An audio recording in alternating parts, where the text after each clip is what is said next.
السلام عليكم ورحمة الله وبركاته. ازيكم حبايبي؟ عاملين ايه؟ يا رب تكونوا بخير. صباح الخير، صباح الورد، صباح الفل عليكم. النهارده بقى يوم نشاط كده، يوم كله نشاط وحيوية. يلا اعملوا كوباية شاي كده وتعالوا تنشطوا معايا. يلا هنعمل النهارده روتين النهارده في غرفة الأطفال. بصوا رحمة جاية تديني بسكوت، لقيت معايا الشاي جاية تديني بسكوت.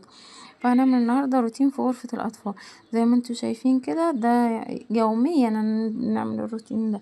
يلا نعمل الروتين كده. هنطبق البطاطين وهنغير الملايات السرية وخلاص كده. يعني ايه، روتين سهل كده وبسيط. يلا بس تشجعوا كده وكله همة ونشاط. اول حاجه بقى عملتها ان انا قمت فتحت لهم الشباك كده عشان يغير جو الغرفه كده، ويخرج الطاقه السلبيه ويدخل طاقه ايجابيه كده وايه.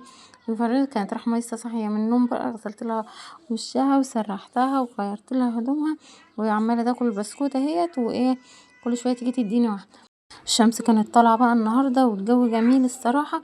بصوا يعني الستاير بصوا كان الجو جميل اوي النهاردة والله. قلت اشيل الستارة كده شوية عشان ايه تدخل الشمس كده شوية وتغير لهم جو الأوضة. نفضت بقى السرير ده، كان سرير مروان ومالك. قلت لما نفضها لهم تنفيضة حلوة. انتوا عارفين بقى يعني ايه، ايدينا في طالما في ايدينا في الحاجة على طول ان شاء الله تبقى كويسة. فنفضت لهم بقى وقلت اما نفضت ادي تنفيضة للشباك كده من بعيد كده على الماشي. نفضت الشباك وقلت اغير لهم الملاية بقى. كان مروان جه فبيكلمني اهوت، فكنت بقول له ايه ده، انا بيقول لي يعني الكاميرا مش مظبوطه يا ماما، فبقول له لا لا هي خلاص اتظبطت. فقدمت له الكاميرا كده شويه بقى وقلت ايه هغير الملاية بتاع مروان. كنت المفروض هشغل على الغسالة، بس النهاردة بقى كان عيد ميلاد مروان ابني. فقلت ايه لا لا خلاص خليها بلاش ايه النهاردة، عشان ايه الحق اعمل ايه تورتايه كده او كيكايه كده صغيرة لمروان. فانا لازم افرحه برضو، انتوا عارفين يعني ايه مهما تبقى الظروف صعبة معاك لازم تفرحي اولادك يعني. فربنا يفرح كل المسلمين يا رب العالمين ويرزقهم يا رب العالمين. النهارده بقى بعد ما خلصت الروتين ده قلت اما ادخل اعمل الاكل. عملت الاكل، كان اكل بسيط كده النهارده. وجيت ايه عامله له بقى حته كيكه كده صغيره، وجيت جايبه له كيس كريم شانتيه وشويه كاكاو كده وحته شوكولاته خام. وجيت عامله له ايه تورتايه على قده كده، يعني تورتايه على مقاسهم كده. فربنا ايه يفرح جميع المسلمين يا رب العالمين، وكل سنه وهو طيب طبعا. فقلت بقى غيرت الملايات. انا بدخل يعني على طول بسيب كيس جوه المخدة يعني. الكيس ده انا بغيره شهريا، كل شهر بغيره مرة. الكيس اللي هو جوه اللي هو الداخلي ده بسيبه عشان يحافظ على على المخدات يعني من بره. تمام. وسبته بقى تاني غيرت في الملايات اللهم صل وسلم وبارك على سيدنا محمد وعلى اله واصحابه اجمعين. رحمه مش قادره تسيبني برضو. اقول لها يا بنتي اطلعي العبي بره، تقولي لا لا لا انا هقعد معاكي، انا هصور معاكي. بص عماله تتنطط كده. مروان عمال يلعبها من بعيد، عمال يقول لها تعالي يعني. فخلصت بقى هنا السرير بتاع مروان، قلت السرير هطبق بتاع السرير بتاع محمد. انتوا عارفين ان انا بفرش اللي هي الحاجات البينك ديت، المفرش البينك دي بفرشها على الملاية. بس كانت اتوسخت بقى فقلت لا خليها بالملاية كده النهارده. خلصت لهم الاوضه بقى وايه والله العظيم يعني ايه. كان يوم حلو، كان الجو جميل قوي. كان البطاطين بقى، انا كنت بفكر اغسل البطاطين اصلا. كنت اغسل البطاطين اليوم ده وبالليل كده عفوا. بالليل كده لقيت الجو برد بقى، يعني ايه برد اكن الشتاء رجع تاني يا جماعه والله. قلت الحمد لله ان انا ما ايه ما غير ما غسلتش ما غسلتش البطاطين يعني. تمام. فجيت بقى هنا لميت الغسيل بتاعهم، كان لبس المدارس والغسيل بتاعهم هنا. الهدوم اللي هم معلقينها على الشماعة قلت الماها واحطها في الباسكت عشان ان شاء الله اقوم الصبح بدري اشغل الزنانة بتاعتي. انتوا عارفين انا في الصيف يعني الايام ديت ايه ربنا يديني الصحة كده، واشغل ايه الغسالة ايه العادية. بشغل الغسالة العادية مش الاوتوماتيك. تمام. خلصت بقى قلت اما الشاي برد. مروان عمال يقول لي ماما الشاي برد الشاي برد، فقلت يا اما اشربه. بس بقول له هو برد لسه يا عم سخنه والله لسه سخن. كان جميله بقى، كان قلت اشرب كوبايه شاي كده. فبعد ما فطرنا ان شاء الله قمت على طول، بعد ما فطرت على طول قمت ايه قاعده للشقه. بس بقى ظبطت هنا. بص رحمه بص فتحت الدولاب وخدت اللعب بتاعتها وقاعده تلعب جوه الدولاب.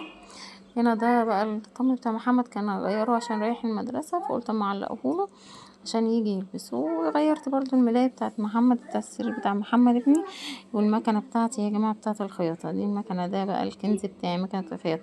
لو وصلت لحد هنا ما تنسوش تضغطوا لايك وتشتركوا في القناة وتفعلوا زر الجرس عشان يوصلكوا كل فيديوهاتي الجديدة. ان شاء الله نعمل فيديوهات ونعمل روتينات ونعمل كل حاجة وفلوجات ان شاء الله معاكم ان شاء الله، والقناة تكبر بيكم ان شاء الله وتنوروني في قناتي ان شاء الله. المكنة دي بقى انا على طول انا بحب الخياطة يعني، على طول لو نزلت السوق بجيب قماش كده واعمله. عجبتني حتة قماش اعملها فستان لرحمة، عجبني طقم ولا حاجة بس غالي، انا معيش مثلا فلوس اجيب، بجيب قماش بقى وبفصله. انا على طول بشوف مثلا الطقم على النت او كده، يعني الطقم اللي عاجبني شميز، سواء شميز او درس او اي حاجة، اسدال اي حاجة، بشوف قماشته ايه وبروح عند بتاع القماش اجيب القماشة بتاعته وبفصله وباخد صورة ليه سكرين شوت كده للصورة، وباخد وبعمل تفاصيل، وممكن ازود عليه تفاصيل تخليه احلى من ايه، من الجاهز كمان. ونفس الحكايه رحمه برضه انا ساعات بعمل لها الفساتين بتاعه العيد والحاجات دي، ابقى اوريكم يعني، ابقى اوريها لكم ان شاء الله في فيديوهات تانية وبحاول ان شاء الله يعني، انا عايزه نفسي ان شاء الله اعمل قناه للخياطه لوحدها، فان شاء الله يعني قريبا استنوا قناه فوفو للخياطه ان شاء الله. الوقت ده بقى كنت عمالة افكر هناكل ايه، نعمل غدا ايه، نعمل غدا ايه، والله عمالة افكر كتير اوي. قعدت اقول ايه، طيب إيه نعمل، ايه فاصوليا ورز، طبعا عاوزة ايه نعمل اي حاجة جنبها. طيب نجيب بتنجان مخلل وجنبها او مخلل نجيب جنبها. فجت فكرة كده في دماغي، طب نعمل مكرونة اسباجيتي ونجيب بيض مسلوق. عمالة افكر. فقلت لهم يعني شاركوني بقى انتوا، قولوا لي ايه رأينا. أنا كل يوم بفكر، لا افكروا انتوا مرة بقى. تمام. فقلت لهم ايه فكروا في اكل النهارده. فمش عارفة بقى ايه نشوف هناكل ايه النهارده. لسه والله كنت عمالة افكر ما رستش على حل خالص. فان شاء الله يعني شكلها ترسى ممكن على كشري حواوشي، لسه مش عارفين ايه الدنيا فيها ايه. انا كده خلصت الملاية بتاع محمد روقتها هلبس بقى كيس المخدة.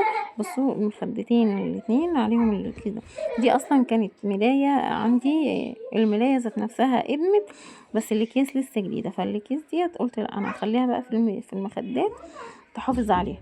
تمام. فانا قلت لكم ان انا بغيرها كل شهر، يعني بغير اللي هي اللي بره دي كل اسبوع، لكن اللي جوه كل شهر.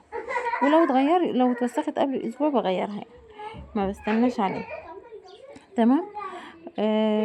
بس كده. انا طبعا الناس كتير هتسأل السريرين مش زي بعض ليه يا جماعة، انا داخله من غير اوضه الاطفال، فكان كل ما يجي قدامي يعني سرير لقطه كده كنا بنجيبه يعني، يعني اوضه الاطفال كل حاجه جايه متجمعه، جايه لوحدها.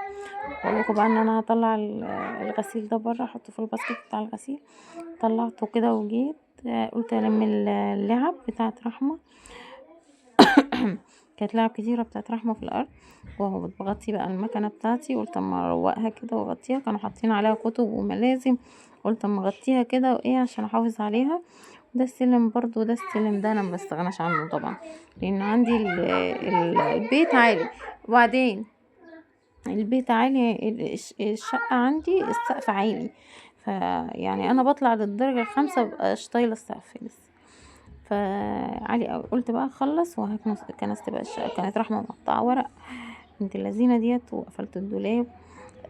كانت رحمة مدمنة تقطيع ورق يا جماعة والله، وعيالي يعني، بس في الأجازة بقى تلاقيهم جابوا الكشاكيل القديمة وقعدوا بقى ايه يفصلوه اللي مكتوب واللي مش مكتوب. ده بقى دي السجادة يا جماعة اللي انا جايباه جديد، كنت جايباه لسه في العيد اللي فات ده، في العيد اللي فات ده. بديل السجاد دي بتاعت الأوضة، بس هي ما جاتش هنا للأسف مقاس الأوضة، فجيت حاطلها مشاية ايه من عندي بتوع الطقم الأولاني، مشاية بيضة كده بيج، لونها بيج كده. وانا خلصت بقى الأوضة بتاعتهم وقلت بقى ايه اديها ايه معطر كده واطفي النور واقعد بقى ايه. ملحقتش يا اخواتي اقعد والله ملحقتش اقعد. قلت ايه، جيت بقى ايه كنست الاوضه، كان فيها ورق كتير، ورق هي ما فيهاش اي حاجه ولا تراب ولا اي حاجه، كان فيها ورق بس كتير. بس ما لحقتش اقعد بقى، بقول لكم انا ما لحقتش اقعد. دي الاطباق بتاعه الفرن الغاز يا جماعه، الاطباق دي بتاعت الفرن الغاز، اللي هو الغاز. فكنت قبلها عامله فطير وغسلاهم وراكناهم يعني. جيت بقى قلت بصوا ورق قد ايه، كله ورق ما فيهوش اي حاجه، يعني ما فيهاش اي حاجه غير ورق. كل بقى ايه كنست يعني كده لميتهم كده بالجاروف، وقلت هوديهم بقى في الزبالة برا. والمكنة هي بانت اكتر من هنا، بس انا مغطياها. فقلت بصوا بقى بصورها لهم. بص انا حفظت الحتة دي كده فيديو لوحدها، عشان كل ما يوثقوها اقول لهم بصوا انا موريها لكم الفيديو ازاي، منضفه لكم اوضتكم ازاي. فكل شويه عمال اقول لهم روقوا اوضتكم، روقوا اوضتكم، خلوا بالكم، يعني علموا، يعني علموا النظافه شويه. فربنا يحميهم يا رب. بص طلعنا بقى الستاره بره كده، ادت منظر للاوضه حلو. طفيت النور وقعدت بقى. بص رحمه كل شويه زعلة، بص بزعق لها، اصلا انا بزعق لها دلوقتي. ودي الشنط بتاعتهم على الفرن، ودي اللعبه بتاعت رحمه اللي في الجردل الاحمر ده، كراسي. ده السلم طبعا انا قلتلكم مبستغناش عنه. بس بقى كده تمام. رحت بقى وبقول لكم انا لحقتش ارتاح. رحت بقى عشان اعمل لكم ايه، اعمل الكيكه. دي مقادير الكيكه يا جماعه على الشاشه. 3 بيض، كوب سكر، كوب زيت على زبده كده، تحطي معلقه زبده عليه، واحده فانيليا، وواحده كيك شيف، وواحده عصير برتقال، كوب عصير برتقال، و3 كوب دقيق. وعصير البرتقال ده يعني ايه، حاولي إيه، مش عارفه اقول لكم تزودوا فيه شويه عشان فيه دقيق. يعني انا زودت شويه، انا زودت عصير برتقال شويه، لان الدقيق اللي عندي يعني ايه بيشرب سوائل كتير. تمام. وفي الخلاط كل المقادير اللي هي التانية ديت هتحطي بس الدقيق والبودر لوحدهم. يعني هتسيبي الدقيق والبودر، وتحطي الباقي كله في الخلاط وتضربي. تمام. انا حطيت الزيت وحطيت السكر والبيض. تمام. وقلت ايه هضربهم مع بعض شويه كده لحد ما يدونا لون فاتح. هتشوفوا دلوقتي يعني ناخد منهم اللون الفاتح ده، وبعد كده ننزل بعصير البرتقال. عصير البرتقال يا جماعه بيخلي الكيكه طعمها تحفه وهشه، ما فيهاش اي حاجه. تمام. ده عصير كوب عصير برتقال. انا حطيت كوب ونص لاني عرفت ان الدقيق عندي بيشرب سوائل. يعني انا كنت مستخدمه الدقيق ده في حاجه قبل كده، يعني كنت جايبه من الراجل ده دقيق قبل كده، فعرفت ان هو بيشرب سوائل شويه، فزودت نص كوبايه كمان. فلو عارفه ان الدقيق بتاعك ما بيشربش سوائل، هي كوبايه. لو بيشرب سوائل لا، يبقى هي حطي نص كوبايه زياده. فكنا محتارين بقى نحط في انهي صينيه، فقلت لهم لا تعالوا بقى نعمل لكم صينيه ايه، نعمل الكيكه اللي هي التايجر. فبقيت حطيت على شويه كاكاو وعلى شويه ايه الفانيليا بس. بقيت احط حبه من هنا وحبه من هنا، كوبايه من هنا وكوبايه من هنا. تمام. هتدي منظر جميل كده، منظر الورده كده. وبعود اللي هو الشيش طاووق ده، او بخلة سنان. وبتعمليها بقى بص اهي دي كده. بص بقى بالعود ده كده، وبتقعدي تعمليها كده. تمام. بصوا ايوه، مش بتاخد والله وقت ولا اي حاجه ولا مجهود، وتبقى شكلها جميل وبتفرح الاولاد. انا طبعا الشكل ما بانش عندي، لان انا اصلا الشكل ما بانش عندي عشان انا حطيت على وشها كريمه وشوكولاته، وقطعت حتت مانجا كمان. يعني مانجا كانت عندي كده، قطعتها شرايح كده وخليتها على الوش كده، فخليتها جميله. فالشكل ما بانش عندي الا من جوه. من جوه بقى تبقى شكلها طايجه كده، حته شوكولاته على حته فانيليا لون برتقان كده، جميله قوي، عجبتني قوي. بصوا هي انا كده هدخلها الفرن، هي ما بانتش معايا يعني، انا ما صورتش وهي بعد ما طلعت، صورتها بعد ما اتزوقت على طول. بصوا حطيت مانجا بقى كده والكريمه والشوكولاته، ودي الشوكولاته يعني الكسر شوكولاته خام، بس انا مكسراها. تمام. ومروان اهو بقى عايز يصور بالتورته بتاعته، ويقول كل سنه وانت طيب يا مروان. ولو وصلت لحد هنا متنسوش اللايك وتشتركوا في القناه وتفعلوا زر الجرس.